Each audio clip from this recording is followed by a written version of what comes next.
Alright, here we are for our next video lecture in our business ethics series, and this video is going to be on chapter 11, which is called Think Local, Act Global, International Business.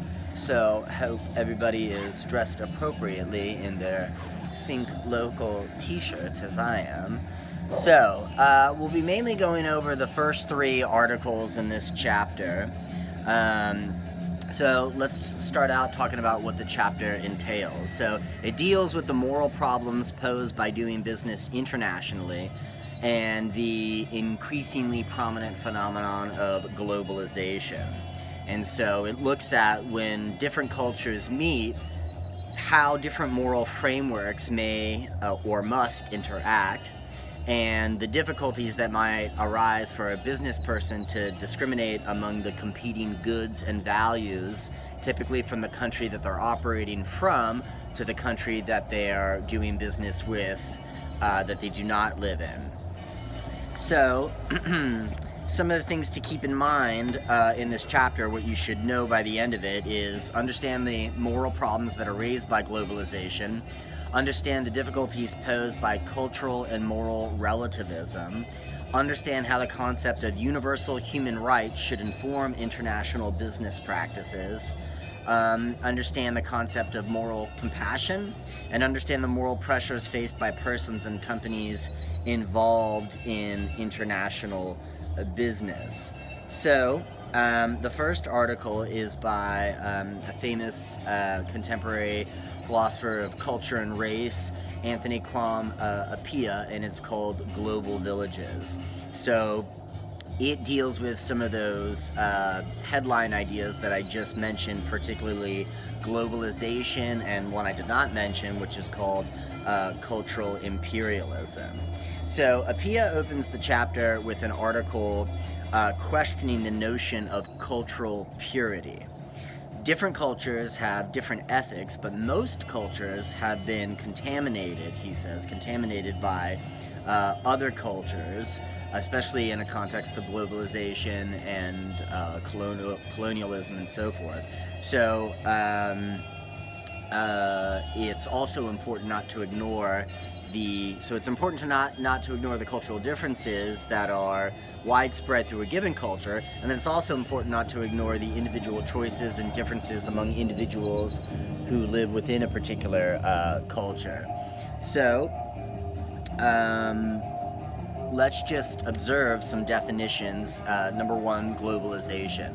So globalization, as you probably know, just generally refers to the trend that we see in the world where countries who were once sort of isolated and didn't really interact or with one another or didn't really depend on one another are finding themselves in those kinds of relationships where any given country is dependent on, for example, security or their own economic well-being on the activity that goes on in other countries.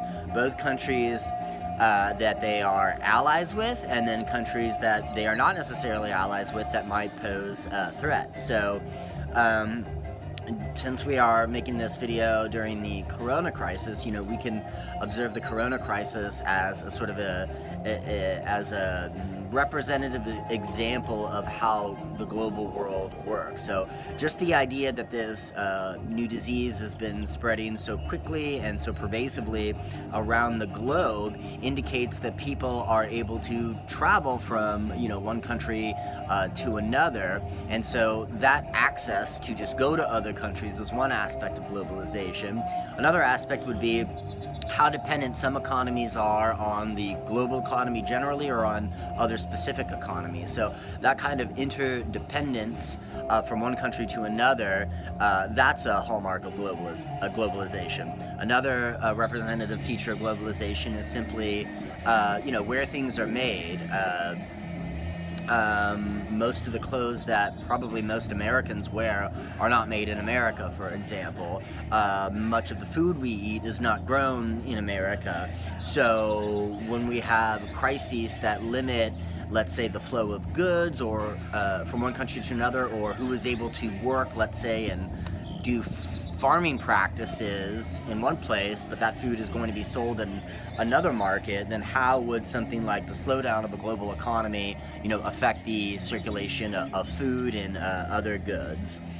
So globalization is the increasingly sort of interdependence of the variety of countries in the world in terms of their economic health and other senses as well.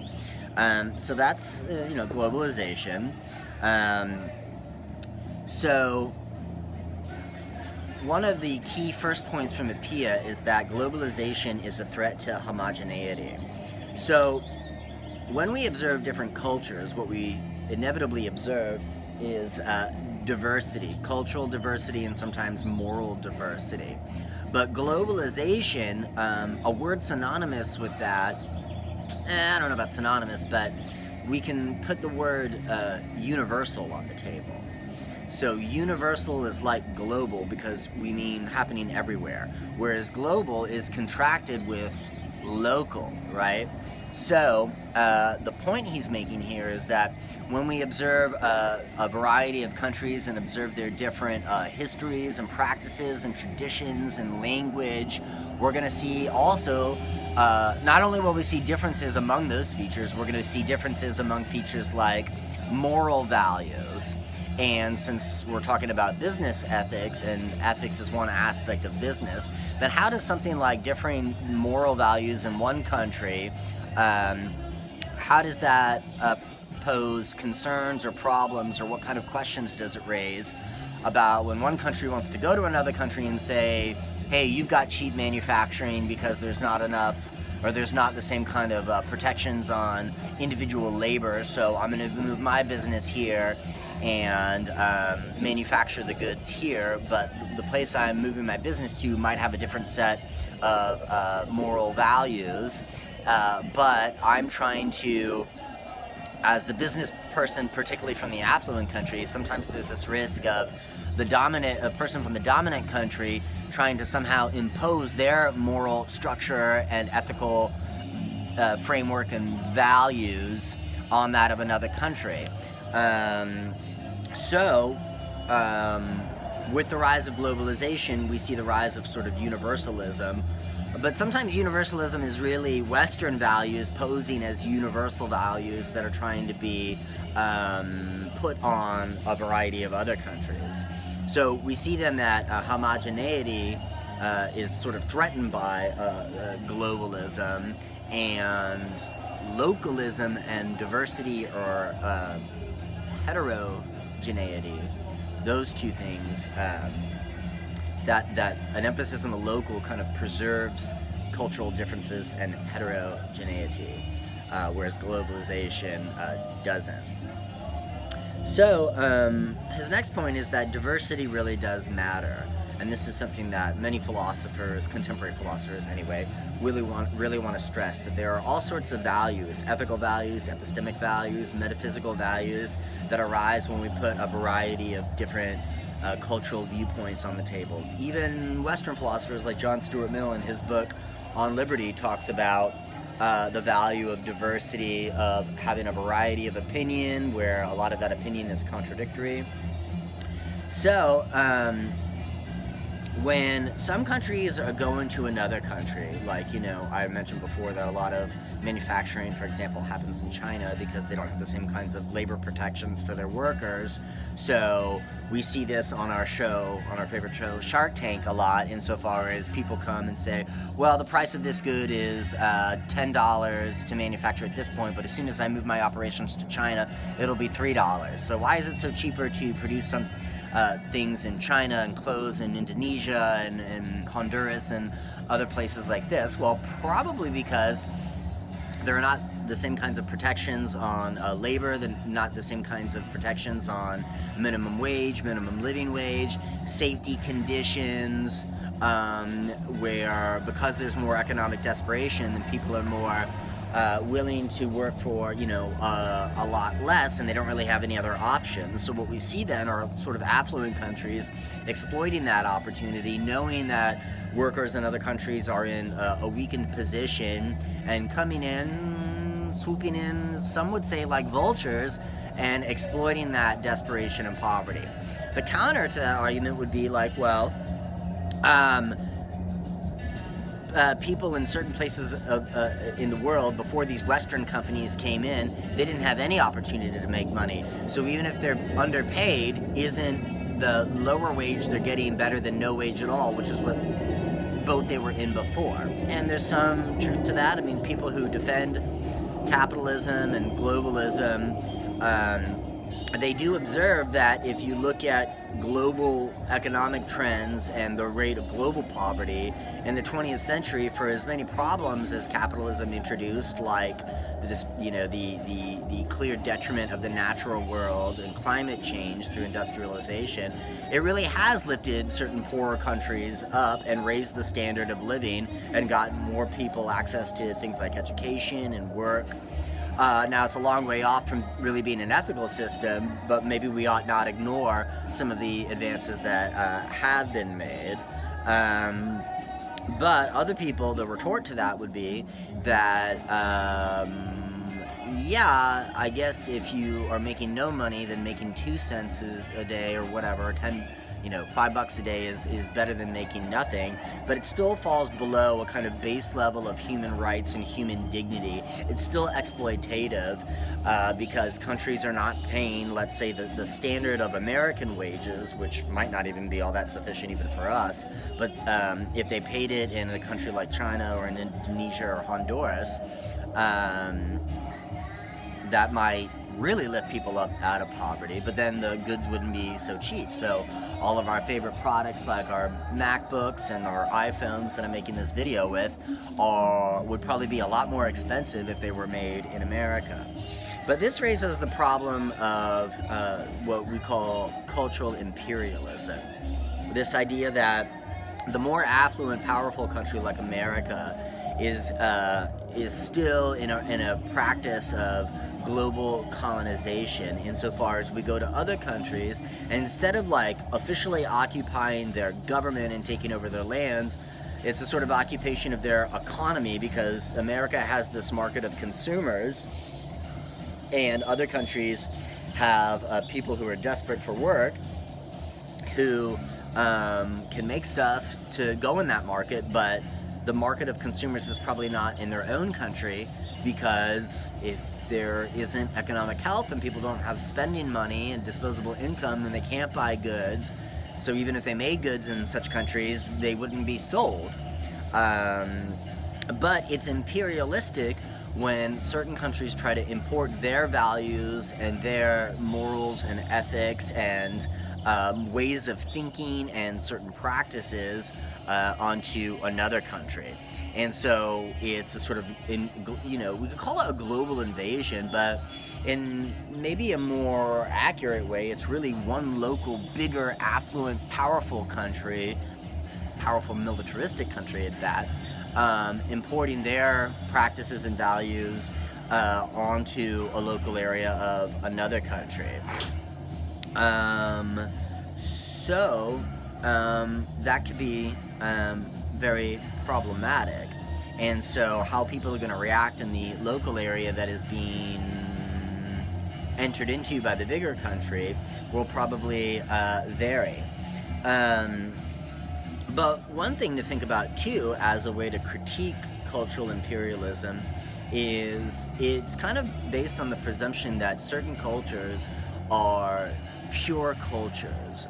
So if you think about like food, for example, think about Chinese food, and maybe you like Kung Pao tofu or Chinese fried rice or General Tso's tofu or whatever. Are those Chinese dishes? No, they're not. You can get them at a Chinese restaurant. There's a place by my house here called China House that used to, was open before Corona, and now they've closed, and that's where I would get all those dishes. So are those dishes Chinese dishes? No. That is the American menu that Chinese folks have made for the tastes of Americans, which is often very sweeter than what Chinese people in China, or some of them, since it's a huge country of a diversity of Chinese people with different provinces and different diversity even within that country. Lots of diversity.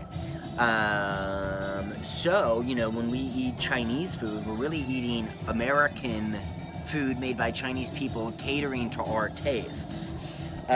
Sometimes you go to a Chinese restaurant and you might notice that there's actually two different menus: a proper Chinese menu and an American Chinese menu. And then the foods in the Chinese menu are like quite different than anything you're probably familiar with. So what's the pure Chinese food?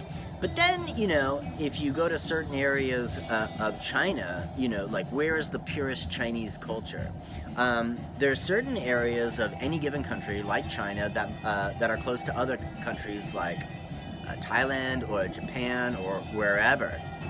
And even within those countries, in a non-American context, you have crossover, right? So you have Chinese adopting some practices of Japanese cooking or whatever, and some Thai practices being incorporated in a Japanese cuisine. And so it kind of raises the question of like, what's the pure culture? What's the pure cuisine? Isn't everything kind of diversified?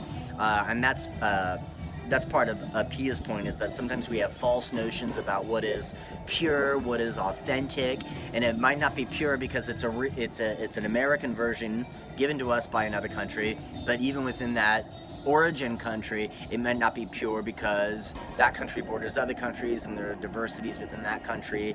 And then even within any given country, what is considered the real representative culture is contested. So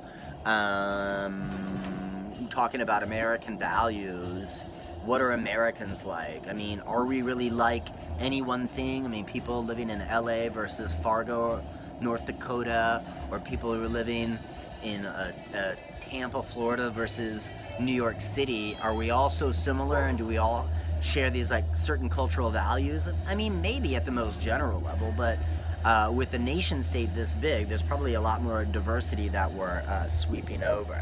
So the point from Pia is to keep in mind how certain countries might impose their cultural and moral practices on that of another country,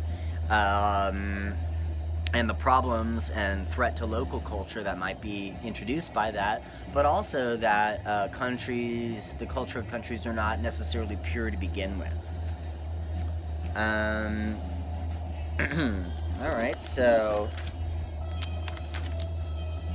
let's move on to the next article by Thomas Donaldson.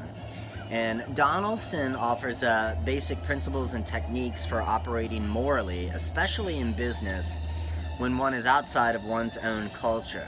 And he also argues for the importance of a corporate culture that will transcend national boundaries. And then finally, he offers concrete guidelines for ethical leadership within and outside of one's own culture. So it probably is an inevitability. The globalism already exists now, and then it's even more of an inevitability in the future. So if certain businesses are going to be from one country and operate in another, and we're just going to see more and more of that as we go forward, what are the best guidelines for certain businesses to keep in mind that's going to be respectful of other countries, and then probably also good for business? So one of the things we need to put on the table now is the debate between relativism versus absolutism. And in some ways, I've sort of mentioned this already. So when we say relativism, we mean cultural and moral relativism. The idea that different countries, depending on time and place, operate according to different cultural practices, different social traditions, they have different histories, they sometimes speak different languages, and they have different moral systems and different values. Some people, okay, so that's cultural and moral relativism. The opposite of that would be absolutism or universalism, which is the idea that, it could mean the idea that every country has the same history, practices, and moral system. Obviously, that's false. It's ridiculous. We don't even need to think about it for very long. But the more potentially serious version of universalism would be that there is a certain moral truth that is universal or above all this diversity among cultures and time and place. And there's a moral truth. There's a truth about what culture is best, what moral practices are best.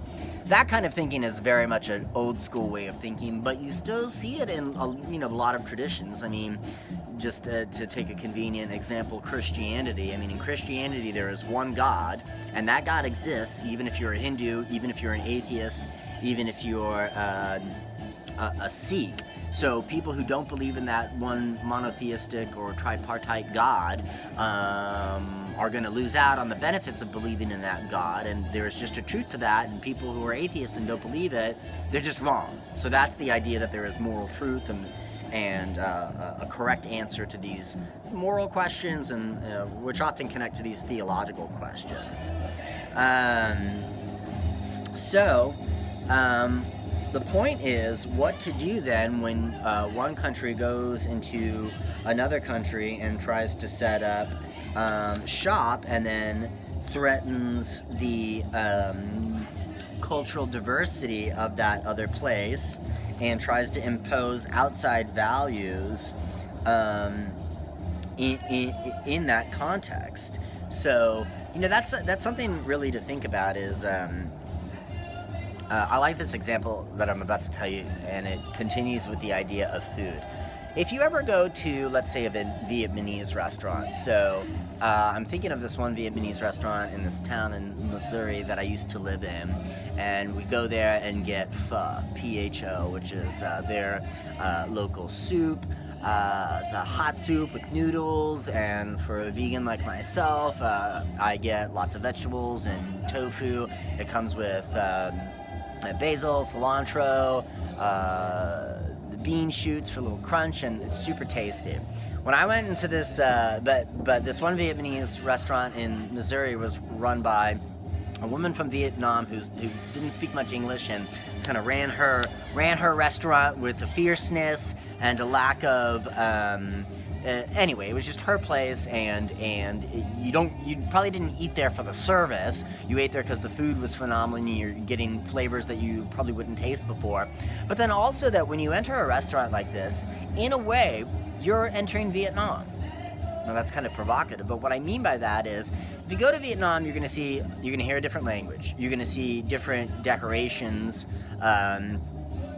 cultural decorations that might have religious significance, historical things that represent, or different kinds of embellishments that represent different histories. So when you go into a Vietnamese restaurant, you're going to see tokens of that, on the wall. You're probably going to hear different music. You're going to hear the Vietnamese language likely being spoken. You're going to taste different kinds of foods. So in a sense, a restaurant like that is a sort of enclave, as best as it could exist, of Vietnam within America, within Missouri.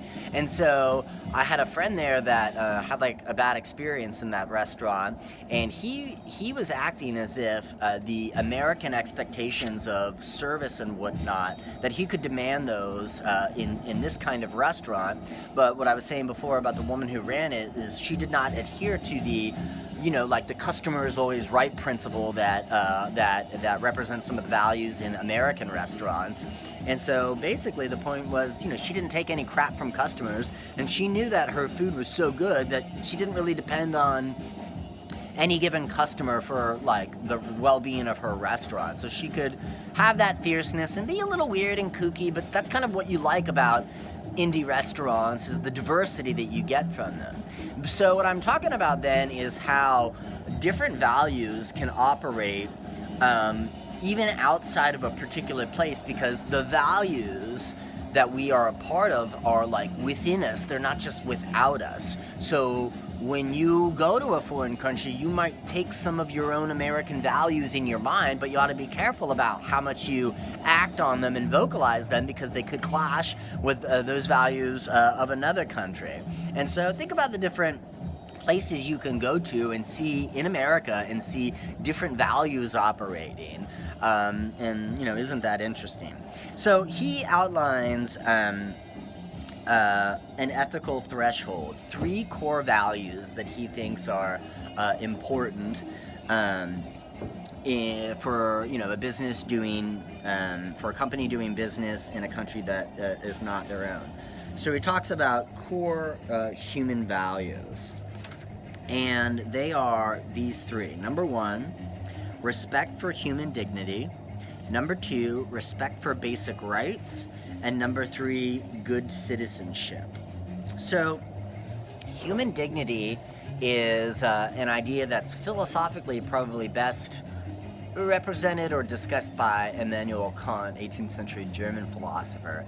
And we've talked about him a lot, I believe, in this class. It's been so long since we've seen each other, I kind of forgot what we did in the first few weeks of the semester. But I'm pretty sure I told you about Kant, and with his second formulation of the categorical imperative, what we should not be doing is using other people merely as a means to an end. We should not be treating people like instruments, because when we treat them like instruments, we pass over their humanity. We ignore their humanity and ignore their dignity. So this is how Kant works it out. Human beings are different because we have reason. Reason makes us responsible, and reason makes us free, and that freedom makes us responsible. And that combination gives us what we call human dignity, and that makes us different from mere objects, that makes us different from other kinds of animals, and it requires that we treat one another with respect, with the kind of capital R, and that means not treating people as a means to an end. It means respecting them. And so that's the idea here. So when you think about the phenomenon of sweatshops, of people working 18-hour days with very little breaks on some brutal assembly line in a factory, that's very tough, and it might not be a very dignified way of living, and there are far worse situations than that. That's just the one that comes to mind. Respect for basic rights. So here's a question. So there is cultural diversity. Of course there is. It's just an obvious empirical fact about the world when you take a look around, that people live according to different moral rules. But should there be a certain set of universal human rights that we should all respect and adhere to? Something like the equal dignity and status of all human beings, men, women, and otherwise, across all races. So, but in other countries, women don't necessarily have the same rights as men. I mean, in Saudi Arabia, for example, women only recently got the right to drive, and it is a law there and in Iran that women have to wear the headscarf, the hijab. Whereas in France, in an effort to combat the Islamic practice, those kinds of Islamic practices, they've outlawed the hijab and headscarf and at least the full face mask, the burqa, and there are different forms of them in places like France. Respect for basic rights, human rights, including the rights of women, the rights of gay people, and otherwise. Some countries don't do that, but perhaps they should. And good citizenship. This means that people should respect the idea that people in the countries that they are going to have a right of participation in their government and their political sphere. And even though a big company can come in with a lot of money and a lot of influence on the government of that country, they should not act in a way that's going to curtail or diminish the rights and liberties of people who live in that country. Those are kind of basic universal things regarding the ethical treatment of people that he thinks we should observe. And then he ends the article with some guidelines for ethical leadership by businesses. They include the following. Number 1, treat corporate values and formal standards of conduct as absolutes. So if you have certain corporate standards that operate in America, keep those even if you're going to another country that do not have those same standards. So if it's a standard in one country that there's a 8-hour workday limit, 8-hour limit to the workday, then you should observe that even in another country that you're going to. Secondly, Donaldson's second guideline for ethical leadership is to design and implement conditions of engagement for suppliers and customers. In other words, to set up channels for communication in which things can be discussed and problems can be addressed, rather than having to go through alternate channels that are not going to be as conducive to communication and getting things worked through. Third guideline would be to allow foreign business units to help formulate ethical standards and interpret ethical issues. Right? So a country in America can help formulate the ethical standards and interpret the ethical issues in another country. But if they are to do that, then they need to be sensitive to the cultural diversity of that other country and what the history of those problems might be. Again, what we're trying to avoid is implementing one country's values on that of another. But sometimes the outside country maybe is in an ethically advantageous position to help raise the ethical standards of another country. That can happen. We just have to be mindful of who's really got the moral high ground, who says they have the moral high ground merely because they have the political power, and who actually has the moral high ground to help change what might be going on in one country to make it more moral for business to operate there. Fourth would be, in host countries, support efforts to decrease institutional corruption. Obviously, decreasing corruption would be something that that moral people would want to see happen. But the problem is when business is wrapped up in politics and power, and people's bottom line, their money is threatened, they might be benefiting from that kind of corruption. Corruption might include a lack of oversight regarding environmental conditions. Actually, that's another thing we need to really put on the table, that you might set up shop in another country because they have more lax environmental regulations. And so you go to that other country to avoid having to pay the same amounts of money to properly dispose of waste, for example, when you could just dump it in someplace in a poorer country that doesn't have the same kind of guidelines. And then his fifth guideline would be to exercise moral imagination. And this is simply the idea that we need to be more broad in terms of our thinking about what's possible and what people deserve throughout the country. All right, let's look at the next article. And this will probably be the last one, even though there are 5. The first 3 are really by far the most important.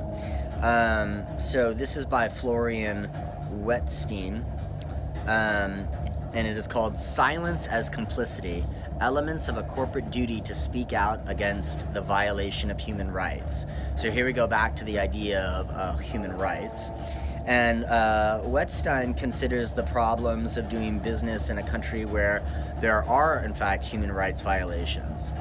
And he or she asks the question, under what conditions is a company complicit in those violations, even if only through its silence? So, it's kind of interesting to observe how selective America is with the countries that they want to do business with. So there's been a trade embargo against Cuba for the last 50, 60 years that recently some of its aspects were lifted, but the idea was we wouldn't be doing business with Cuba because they're a communist country, and yet we do business with China and they're a communist country. Same thing, we wouldn't do business with North Korea, but we do business with China, and plenty of people would argue that China is guilty of all sorts of egregious human rights violations for some of its populace. So why are we, and like I said before, we work with Saudi Arabia and get oil from them, but they don't really respect women when they have a different set of rights and liberties for women than that of men, or they they violate their rights to some degree. So what determines whether or not an American government or American company would work with a country violating human rights probably has a lot to do with, again, money and how they might be benefiting from it. So what is Wettstein going to point out as ways to think through these kinds of considerations? Well, one thing that the author observes is that there's a sort of changing nature of wrongdoing in the global age. That our ethical values shift because of a variety of things, including a more enlightened understanding of what kinds of people, of the fact that everybody deserves human rights, and that there's, as we said before, a lot of cultural diversity at play. And so what's considered right or wrong might be shifting along with those considerations. Now, the idea of, as the title suggests, silence as complicity. First of all, complicity means that you are guilty of something or you've taken part of something. So how can, like, turning your back, silence, be complicity? So, like, if you are looking to set up manufacturing in China, but the reason you're doing that is because it's so cheap, because they don't have the same kinds of protections for workers and safety and limits on how long and the quality of work, then you didn't create that situation, but you're exploiting it, and you are knowingly going there and benefiting from it. Does that make you being a company, complicit in that kind of labor exploitation and a violation of human rights? So you're not directly doing it, but you're indirectly doing it, and you're not causing it, but you're benefiting from it. But maybe in a way you are kind of causing it by continuing to patronize that kind of system. So Wettstein outlines two requirements for silent complicity: omission and legitimization. So omission would occur when an agent failed to speak. Omission would occur when an agent failed to speak out to protect victims. It is a failure by omission, just like a lie by omission. So you can tell a lie when you say something false, or you could tell a lie by not saying something true when you have an obligation to say something true. Those lies are lies by omission. Same thing, complicity by omission. Next, legitimization. The omission had a legitimizing effect. So you're operating in a country where they're violating human rights, and another business sees that you're doing it and follows your practices because they're like, well, if this company does it and they're doing well, they must make it a legitimate practice. And that's why, to go back to our show Shark Tank, that's why so often you see people talking about setting up shop in China, and the idea is that, well, that's what good businesses do. Got to get the cheapest price no matter what kinds of rights might be violated. More about the omission requirement. So the omission requirement indicates that you do have a positive duty to speak out. When you see something, say something. But people are not as likely to say something if it's going to hurt their financial health and maybe damage their ability to make profit. But there needs to be, to the second point, after positive duty, a certain voluntariness, that the agent who might observe violations of human rights must exercise their autonomy and think for themselves, even if it means going against the business structure, in an effort to change that business structure so that we don't continue to have exploitative practices. Thirdly, connection. The agent must be connected to the violation in a morally significant way. So, this kind of goes back to the last chapter a little bit about, like, whistleblowing and when it's your obligation to blow a whistle, and you might blow a whistle, but then you might find yourself harmed, or your company might be harmed, and people might lose their jobs. So when do you have an obligation to blow a whistle? When do you have an obligation to speak out? Well, when your activity is connected to what's going on in a morally significant way. The fourth consideration under the omission requirement is power, that the agent must have power to influence the situation in a positive way. So sometimes things don't change because people are powerless to change them. So the idea is that you have an obligation to speak out when you're in a position to influence the situation and change in a positive way. So if you have the freedom, the liberty to influence it, you have the responsibility to do so. More on the legitimization requirement. When people are silent in the face of human rights violation, their silence implies an endorsement. The fact that you don't speak out implies or suggests strongly that you think it's okay that someone's rights are being violated, or you think it's tolerable enough that you're not going to speak out. And the second point under legitimization would be that the implied endorsement via silence serves to legitimize the violation. Same point we were making before. So we can't remain silent, and sometimes silence is really one of the most inimical or harmful aspects, and it recalls a famous 20th century German philosopher Hannah Arendt, who had this phrase, the banality of evil. And her point, which is a good place to end our discussion here, is that when we think about the most evil things in the world, and what she was talking about was World War II and the Nazis, we tend to think of a person like Hitler who's twisting his mustache and thinking about all the horrific things. But how does a plan like Hitler's actually play out? It plays out when people who are in less powerful positions simply go along with it. Not because they necessarily agree with the whole race war and Aryan supremacy, but just because they don't want to be bothered and it's just easier for them. So that's why evil is banal rather than so nefarious to begin with. It's kind of like, banal means like,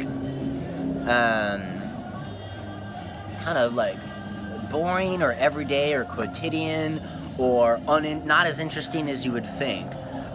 So simply by people observing something wrong and staying silent, the evil of that situation continues, not because someone necessarily agrees with it, but simply because they fail to speak up. That's not nefarious, it's more banal, but it's still very much evil, and it's how a lot of suffering continues. Alright, so that'll do it for this chapter. I'll see you next time for our final discussion on business ethics and the environment. Hope everybody is staying safe and healthy, and I'll see you on the flip side.